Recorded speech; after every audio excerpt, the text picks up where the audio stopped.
Doctor M Venkataswamy, Mohan Raju, ಆಮೇಲೆ ಬೇರೆ ಬೇರೆ ಎಲ್ಲ ದಲಿತ ಸಂಘಟನೆಗಳ ಮುಖಂಡರು ಸೇರಿ ರಾಜ್ಯಾದ್ಯಂತ ಸುತ್ತಾಡಿದರು.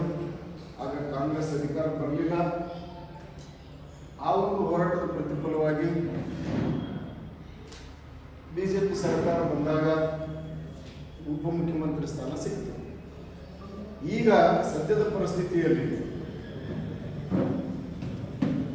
ಕೆಪಿಸಿಸಿ ಚೇರ್ಮನ್ ಆದಂಥ ಮಲ್ಲಿಕಾರ್ಜುನ ಖರ್ಗೆ ಅವರಿಗೆ ಮುಖ್ಯಮಂತ್ರಿ ಸ್ಥಾನ ಕೊಡಲಿಲ್ಲ.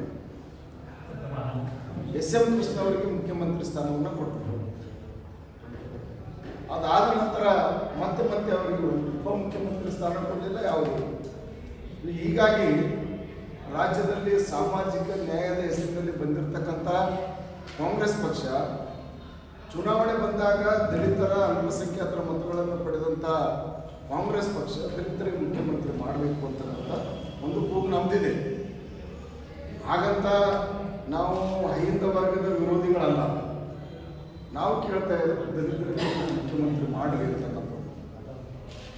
ಹೀಗಾಗಿ ದಲಿತರಲ್ಲಿ ಮಲ್ಲಿಕಾರ್ಜುನ ಖರ್ಗೆ ಅವರು ಹಿರಿಯರಿದ್ದಾರೆ, ಮಾನ್ಯ KH ಮುನಿಯಪ್ಪನವರು ಹಿರಿಯರಿದ್ದಾರೆ, ಡಾಕ್ಟರ್ G. ಪರಮೇಶ್ವರ್ ಅವರು ಹಿರಿಯರಿದ್ದಾರೆ, ಡಾಕ್ಟರ್ ಮಹದೇವಪ್ಪನವರಿದ್ದಾರೆ, ಸತೀಶ್ ಜಾರಕಿಹೊಳಿ ಅವರಿದ್ದಾರೆ.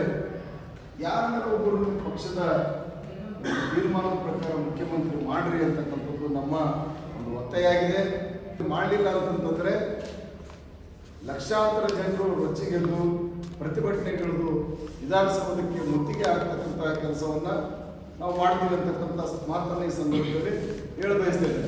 ಆ ಪರಿಸ್ಥಿತಿ ಎದುರಿಸಬೇಕಾಗ್ತದೆ ಕಾಂಗ್ರೆಸ್ ಪಕ್ಷ ಕರ್ನಾಟಕದಲ್ಲಿ ಅಂತಕ್ಕಂಥ ಮಾತು ಈ ಸಂದರ್ಭದಲ್ಲಿ ಹೇಳಬಯಸ್ತಿದ್ದೇನೆ.